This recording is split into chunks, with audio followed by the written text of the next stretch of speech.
Remarque bien, je ne me prépare nullement à mourir. Je suis solide comme un roc et je vous enterrerai tous, en bon cardiaque que je suis.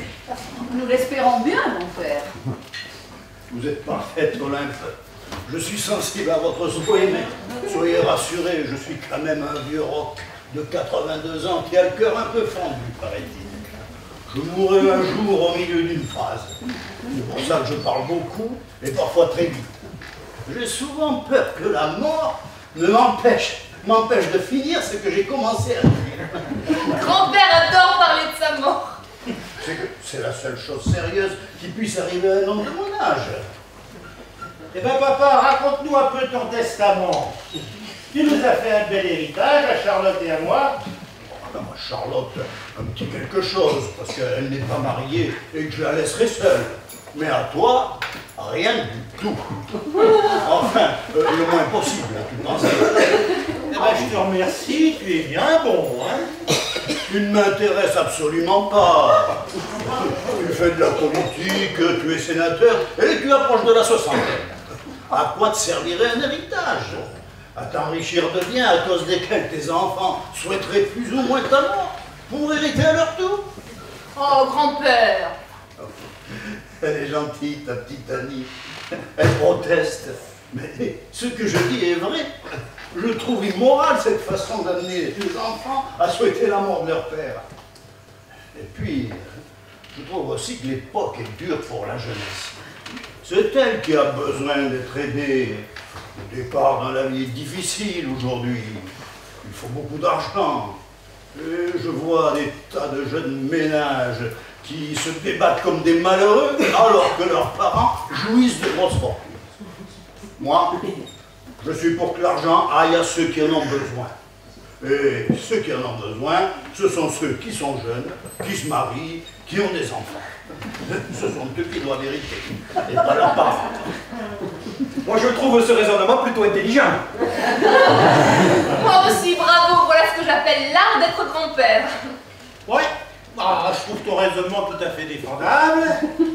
Seulement, je regrette que tu n'aies pas eu les mêmes judicieuses pensées à l'époque. Et quelle époque? À l'époque où j'étais jeune, moi aussi. Où je me suis marié et où j'ai eu des enfants. Je ne pouvais pas. Pourquoi? Parce que j'avais ton âge. C'est maintenant que je comprends les choses. Regarde un peu comme c'est mieux. Toi, tu n'hériteras presque rien avant. Alors que l'essentiel de ma fortune ira en legs à Georges et à Alice. L'un aura mon calme, l'autre la cerisée. Ils seront heureux. Et plus tu vivras, plus ils seront contents. Sinon, toute leur vie, eh ben, ils attendraient mon calme et la cerisée. Sinon, papa, comme ça, là, si tu leur mets ces idées-là dans la tête, c'est plus ma mort qu'ils vont souhaiter, c'est la tienne. Ils vont même ne plus penser qu'à ça. Charles, enfin, tu es affreux. Papa est affreux, grand-père. Il a tout à fait raison. Maintenant, si vous souhaitez ma mort, ce qui est évidemment raisonnable, vous ne la souhaiterez pas pendant 35 ans. C'est déjà mieux. Et il n'y aurait pas un sujet de conversation un peu plus gai? Plus gai que la mort.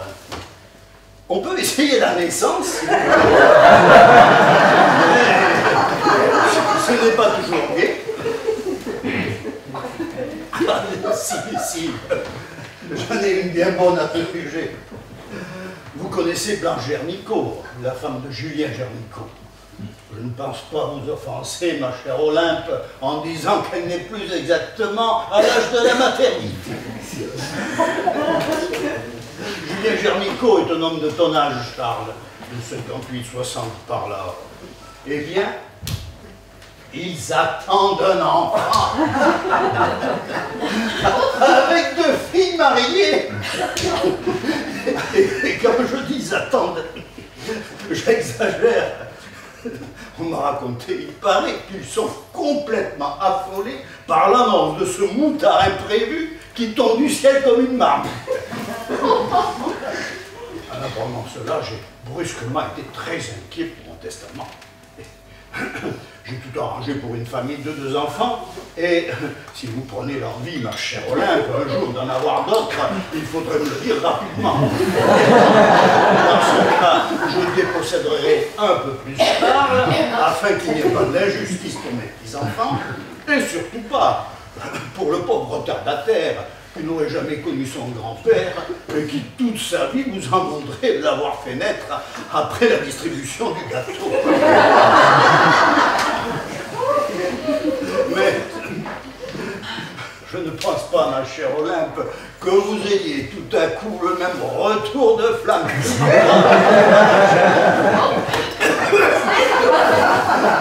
Je ne veux pas vous passer par là, ma chère belle-fille. Je veux simplement rendre hommage à l'épouse irréprochable que vous êtes. Car vous comprenez bien que le jeune, ou la jeune Gernico, dont on annonce quelque part la volonté au monde, n'a pas grand-chose à voir avec celui qui serait son père. À l'âge de la chère Madame Gernico, ce sont rarement les maris qui font les enfants.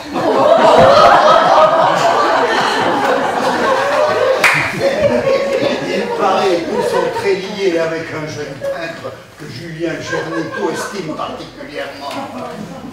La prochaine génération connaîtra sans doute un artiste dans la famille Gernico.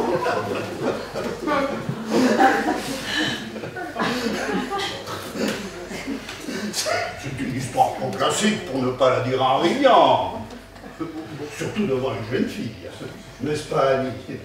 Les jeunes filles d'aujourd'hui apprendraient à de vieux bavards comme moi des tas de choses qu'ils n'ont jamais soupçonnées. Tu es plus jeune que moi, grand-père. C'est exact. En tout cas, toi, puisque tu vas te marier, tâche de me faire tout de suite 2 ou 3 petits-enfants. J'adore les gosses, moi. Et je trouve que ton père n'en a pas eu assez. J'aurais aimé une marmaille. C'est toujours pour le mois d'avril, ton mariage. Début avril, au plus tard. Ah, bon. Et tu ne peux pas attendre. Oh, mets-toi à ma place. Ah, je voudrais bien. Et toi aussi, Georges. J'espère que tu n'attendras pas ma mort pour avoir aussi quelques gosses. Tu auras mon calme, alors groupe-les. Surtout, ne les fais pas à droite et à gauche. Dans mon calme, il y a un parc, peuple-le. Au boulot. À mon calme, tu as de la place pour en avoir 15. Mais regardez-les tous. Je parle de naissance et ils font des têtes d'enterrement. C'est plus tard. Et il faut laisser dormir la jeunesse. Moi, c'est le moment de la journée où je me réveille. Je n'ai pas de chance. J'aurais dû être acteur. Comme ça, j'étais sûr de pouvoir parler tous les soirs jusqu'à minuit. Si tu avais eu des rôles, grand-père. J'aurais fait un acteur merveilleux. J'ai toujours adoré ça. Je suis un vieux clown.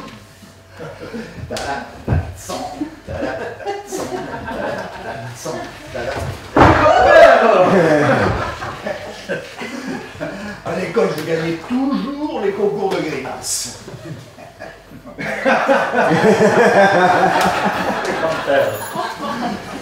Bon, on va quand même aller se coucher. Car il faut laisser dormir tous ces gens. Maintenant que le sénateur sait que j'ai fait mon testament par-dessus sa tête, il ne va pas fermer l'œil. Bonsoir, monsieur le sénateur. Ne t'inquiète pas trop, tu auras quand même quelques broutilles. Hein. Hey, prospère, yop la boum, c'est le roi des macadams. Prospère.